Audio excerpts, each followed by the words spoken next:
Welcome to a special edition of the Bhandwagon Podcast. Behind me, you can see a door with the words boardroom on it. This is a completely different episode.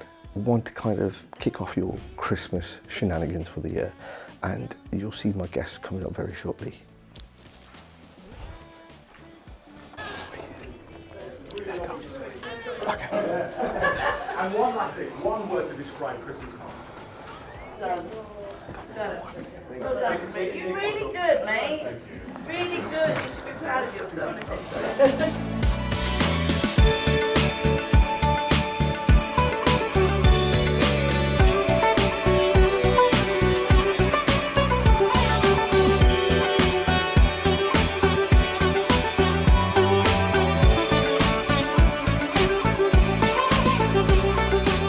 Hi guys. Nice to meet you. Chal. Nice to meet Ricky. How you doing? You all right? Lovely to meet you, bro. Yeah. How's it going? All right to start? Yeah. All right. Okay. Cool. So this is a music-based. Yeah. It's just like Brit politics, culture. Really, is probably the. Welcome to a special edition of the Bhandwagon Podcast, and it is the unofficial start of Christmas. So today I am joined with Hollywood royalty. For very many different reasons, people who you've seen on your screen over the years, but this is our special chance to have a little bit of a conversation. Gurinder Chadha, welcome. Nice to meet you. Kunal, nice to meet you. Likewise. I'm not sure whether I'm happy or sad at this moment, because from about a month ago when the trailers come out, my household and my children have been kicking off about Christmas. Would you say this is the unofficial start for the Christmas season now? Definitely. Official Come on. start.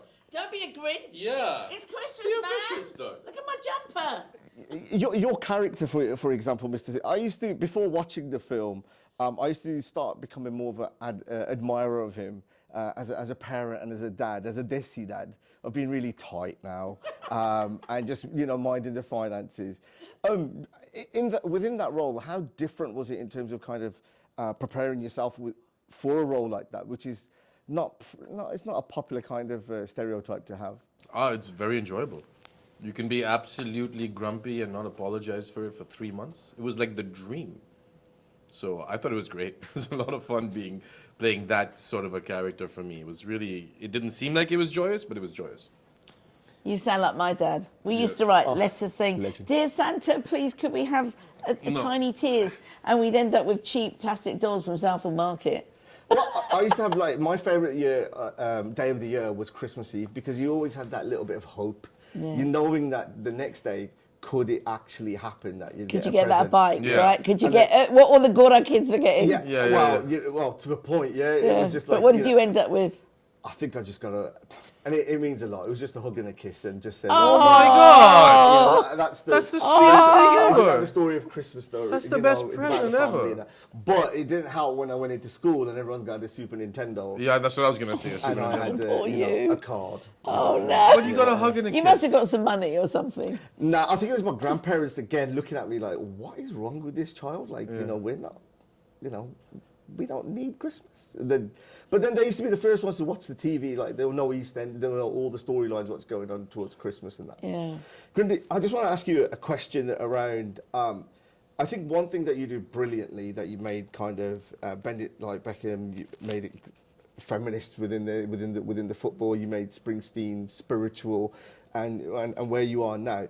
I think you're different, and I'll just get to it. You raise really good ethical points, knowing about the current temperature within the country and worldwide, and within the Christmas Carol framework and releasing Christmas Karma. You've made it not a tokenistic gesture. How do you then, and your talent, how do you kind of blend to make it away from being tokenistic, but the messages are still there? Thank you very much for that.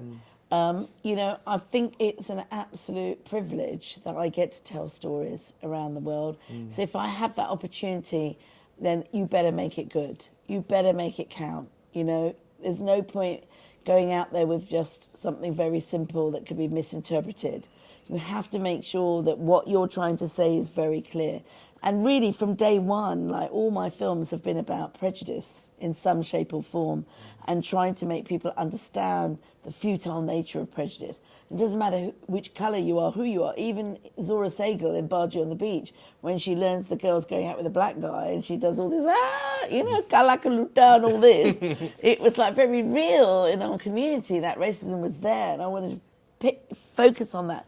And now Christmas Karma, I actually made for my kids, because when my son was 8 years old, in his class, there were 2 Indian boys, and one of the English boys said to the other Indian boy, said, "Your skin's the colour of poo."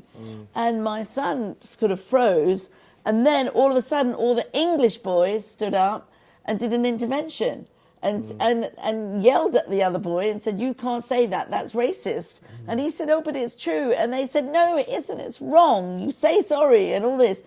And then my son came home and told me, and he said, "Was it racist?" And I said, "Well, the way he said it, did he mean to upset your friend? And did you get upset?" And he said, "Yes." And I said, "Well, then it was racist." So to have that conversation with your child at 8, I don't want to have those conversations. But I loved the fact that it was all his English friends that stood up for him. So it's a different time to when I grew up, definitely. It's a different generation. And that's kind of where this film is going.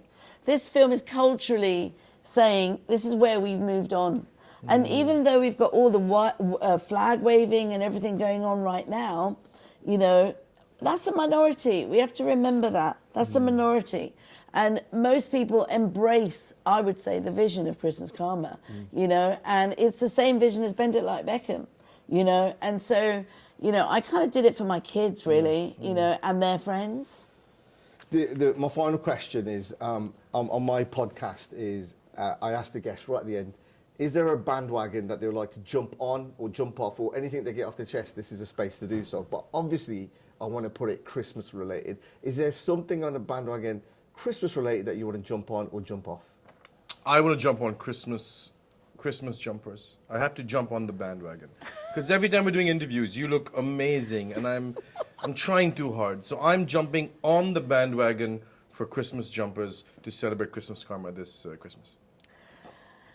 I am jumping on the bandwagon of feel-good Christmas movies for us, because I love Christmas movies, and every year we watch the same movies, right? Yeah. I love Elf, I love The Muppet Christmas Carol.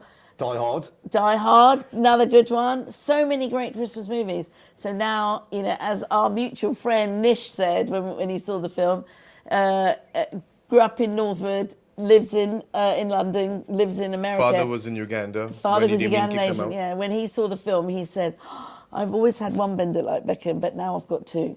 And I just felt, wow, that's amazing. Because that film touched a lot of people because it came out just after 9/11.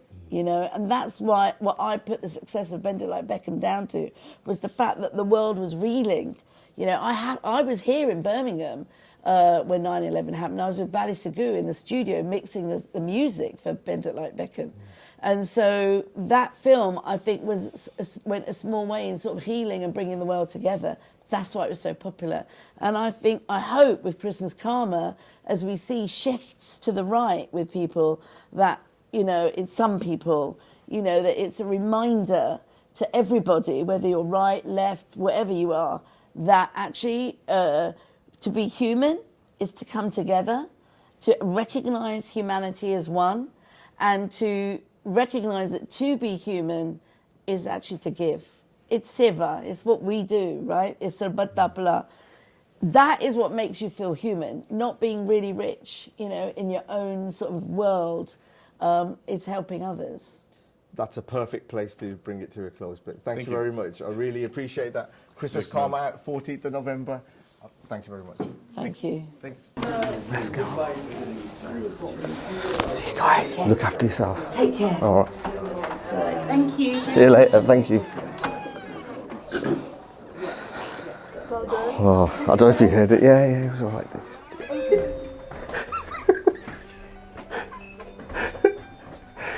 Oh, yeah, it was all right, man. It went well. Obviously, with these kind of things, you've got to get in and out. So I did have a lot more. Questions, but hopefully, Hopefully we'll get some out of it. 어또 하트 잡아네.